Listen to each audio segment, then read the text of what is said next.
안녕하세요. 사랑하는 더 넘치는 게 믿음의 가족 여러분. 오늘도 복된 아침입니다.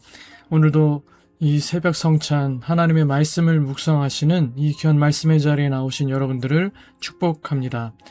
오늘 우리가 묵상할 이사야서의 말씀은 우리에게 뼈아프게 다가오지만 동시에 우리를 향하신 하나님 아버지의 따뜻한 사랑의 메시지를 전합니다. 껍데기만 남은 우리의 예배, 그리고 삶의 찌꺼기, 죄악의 문제들을 털어내고 진짜 신실한 자녀로, 경건하고 거룩한 자녀로 회복되길 원하시는 하나님의 마음을 이 시간 함께 깊이 묵상해 봅시다. 오늘은 여러분들과 함께 이사야 1장 21절에서 31절의 말씀을 함께 묵상하도록 하시겠습니다. 먼저 이 영상을 잠시 멈춤해 두시고 여러분들께서 개인적으로 오늘 본문의 말씀을 읽어주시기 바랍니다.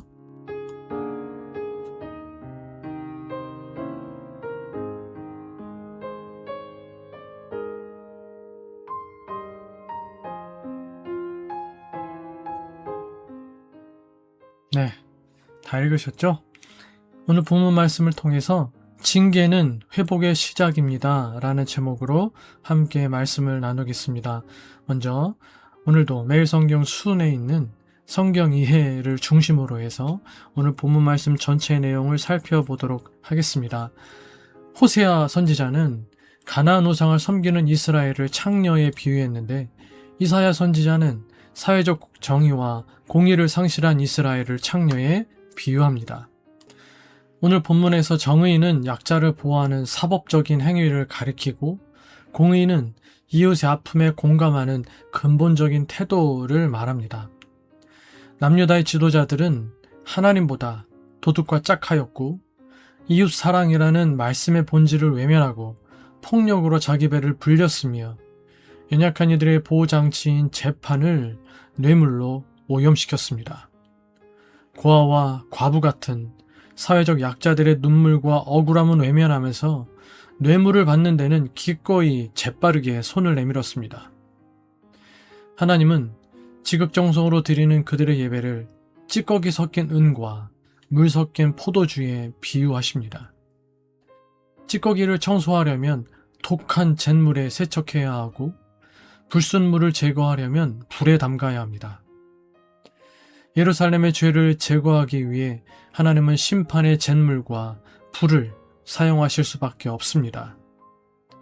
그들을 다시 살리기 위해 하나님께서 주도하시는 징벌, 징계, 심판입니다. 하나님은 은을 불에 녹여 찌꺼기를 걷어내듯 심판을 통해 예루살렘의 불순물을 제거하시고 신실했던 처음 상태로 회복하실 것입니다. 심판을 통해 깨끗해진 예루살렘은 정의와 공의를 회복한 신실한 성읍이 될 것입니다. 쓸모없는 옷감, 사모라기가 불 붙이는 데 사용되듯 쓸모없는 신앙은 불태워질 것입니다. 하나님을 버리고 다른 것을 의지하는 자들은 모두 망할 것이지만 하나님께 돌아오는 사람은 하나님의 구원을 경험하게 될 것입니다. 이와 같은 내용을 통해서 먼저 하나님은 어떤 분이신지를 함께 묵상하며 말씀의 은혜를 나눠봅시다. 24절에서 27절, 백성의 죄악을 방치하지 않으시고 심판이라는 불꽃을 통해 잃어버린 공의를 회복하게 하시는 분이십니다. 이 심판은 멸망을 향한 진노가 아니라 유다를 살리기 위한 사랑의 징계입니다. 고난을 거치면서 자녀들이 죄를 벗고 청결해지기를 바라시기 때문입니다. 그렇게 주님은 찌꺼기와 혼한 물을 다 태워 없애고 또 씻어내셔서 시온을 다시 의의 성읍으로 굳게 세우실 것입니다. 하나님은 풍요와 쾌락의 우상과 정의 하나님 사이에서 갈팡질팡하지 말고 단호하게 주님의 길을 선택하기를 원하십니다. 그러니 고통스러운 연단의 과정이 찾아올 때 우리는 하나님을 원망할 것이 아니라 변질된 우리를 포기하지 않으시고 참된 자녀로 빚으시기 위해 단호히 개입하시는 주님의 손길을 신뢰해야 합니다. 착하고 좋은 마음으로 잘 받아들일 수 있어야 합니다. 재난이 지나가기만 구하지 말고 벗어야 할 것, 떠나야 할 것, 회개해야 할 것, 회복해야 될 가치를 구해야 합니다. 적용. 내 삶에 찾아온 고통스러운 문제나 연단의 과정이 있을 때 그저 원망하며 이 상황이 빨리 지나가게만 해주세요라고 기도하고 있지는 않습니까? 하나님께서 나를 의의 성읍, 즉 정결한 자녀로 빚으시기 위해 불꽃 같은 시험을 허락하실 때 믿음으로 하나님 앞에 착한 마음으로 받아들이시나요? 주어지는 고난을 통해 하나님께서 내 삶에서 태워버리길 원하시는 불순물, 예를 들어 교만이나 안일함이나 게으름이나 육신의 쾌락이나 중독이나 인간적인 야망은 무엇입니까? 고난과 어려움이 닥칠 때 원망과 불평의 말들을 멈추고 주님, 이 상황을 통해 제가 깨달아야 할 것은 무엇이며 제 삶에서 씻어내야 할 죄의 찌꺼기는 무엇입니까? 기도하십시오. 그리고 회개하고 삶의 방향을 완전히 전환하십시오. 또한 하나님께서 기뻐하시는 줄 알면서도 미련을 두고 질질 끌어왔던 잘못된 습관이나 관계, 인간적인 소욕들을 단호하게 끊어내시기 바랍니다. 오늘 본문의 말씀을 통해 나에게 주시는 교훈은 무엇입니까? 21절로 23절. 다윗 시대의 신앙 유산을 잃어버린 유다 사회는 불순물이 섞인 은처럼, 물이 섞인 포도주처럼 본연의 가치를 잃고 부패했습니다. 종교적 형식은 남았으나 그 중심에는 탐욕이 가득했고 지도자들은 고아와 과부 같은 사회적 약자를 외면한 채 뇌물로 스스로를 더럽혔습니다. 이는 세상의 가치에 타협하여 신앙의 순결을 잃어버린 우리의 모습을 돌아보게 합니다. 돈과 권력이 인간적 야망이 목적이 된 예배에서는 하나님이 기억되지 않는 법이고 말씀은 침묵을 강요받을 수 없게 되는 것입니다. 그러고도 하나님의 나라를 바라며 언약적 은혜를, 약속된 은혜를 기대할 수 있을까요? 그리스도인이라는 이름과 형식은 그리스도인의 삶이라는 내용이 없는 우리의 예배와 신앙의 안전을 보장하지 못합니다. 정의와 공의를 실천하지 않는 삶에는 참된 믿음이 없습니다. 주님은 약자를 향한 긍휼과 일상의 정의를 회복하는 참 예배 회복을 기다리십니다. 적용. 내 신앙생활은 겉보기에는 그럴듯하지만 속은 세상과의 탐욕과 욕망으로 희석된 물탄 포도주 같은 상태는 아닙니까? 알게 또 모르게 타협한 또 따르고 있는 세상의 가치관과 욕망은 무엇인가요?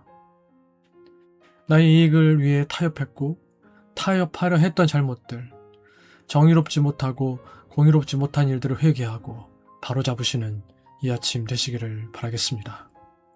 오늘 묵상을 정리해 보겠습니다. 오늘 본문은 하나님께서 죄를 결코 묵인하지 않으시지만 심판의 목적은 멸망이 아니라 정결과 회복에 있음을 말씀하십니다. 유다는 정의와 공의를 잃고 형식적인 신앙만 남았지만 하나님은 그들을 버리지 않으시고 연단의 불과 잿물을 통해 불순물을 제거하여 다시 의의 성읍, 신실한 성읍으로 세우기를 원하셨습니다. 오늘 우리에게도 하나님은 같은 말씀을 주십니다. 겉으로는 그럴듯하게 신앙생활을 하고 있지만 세상의 가치와 타협하고 세상적 욕망과 쾌락을 즐기며 살아가고 있지는 않은지 돌아보라고 하십니다. 고난과 연단을 단순히 피해야 할 재난으로만 여기지 말고 하나님께서 내 안의 교만과 탐욕, 욕망과 쾌락, 안일함과 죄를 제거하시기 위한 사랑의 손길로 받아들여야 합니다. 어제 말씀 묵상에서도 나누었듯이 참된 예배는 예배당 안에서 드리는 의식으로 끝나는 것이 아니라 일상 속에서 정의와 공의를 실천하고 약자를 사랑하며 하나님만 의지하는 삶으로 이어질 때 완성됩니다. 그러므로 우리는 날마다 말씀 앞에서 자신을 돌아보고 하나님께서 기뻐하시지 않으시는 죄와 타협을 과감히 버리며 하나님께서 기뻐하시는 거룩한 삶을 선택해야 합니다. 그것이 진정한 예배이며 예배자로서 우리가 갖추어야 할 우리의 진정한 정체성입니다. 심판은 끝이 아니라 회복의 시작이며 회개는 하나님의 구원으로 나아가는 문입니다. 하나님께 돌아오는 사람은 정결하게 하시는 은혜를 경험하고 마침내 하나님께서 세우시는 의의 성읍으로 회복되는 복을 누리게 될 것입니다. 기도 제목 3가지를 드리겠습니다. 첫 번째, 하나님, 형식만 남은 물탄 포도주 같은 가짜 신앙을 버리게 하소서. 내 이익을 위해 세상과 타협했던 불의를 회개하오니 삶의 자리에서 약자를 덮고 정직을 행하는 진짜 예배자로 살게 하옵소서. 두 번째, 고난과 연단이 찾아올 때 불평하지 않고 나를 정결하게 빚으시는 주님의 손길을 신뢰하게 하소서. 회개하오니 제 안의 교만 안일함 세상적 욕망의 불순물들을 성령의 불로 태워주시고 의의 자녀로 세워 주시옵소서. 세 번째, 실천이 있는 신앙, 정의와 공의를 추구하는 참된 믿음으로 오늘 하루를 살아가게 하소서.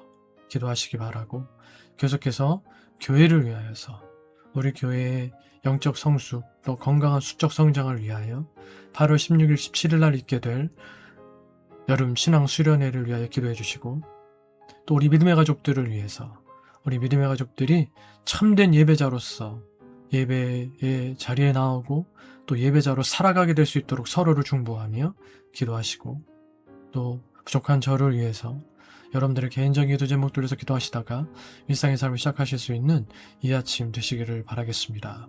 함께 기도하시겠습니다.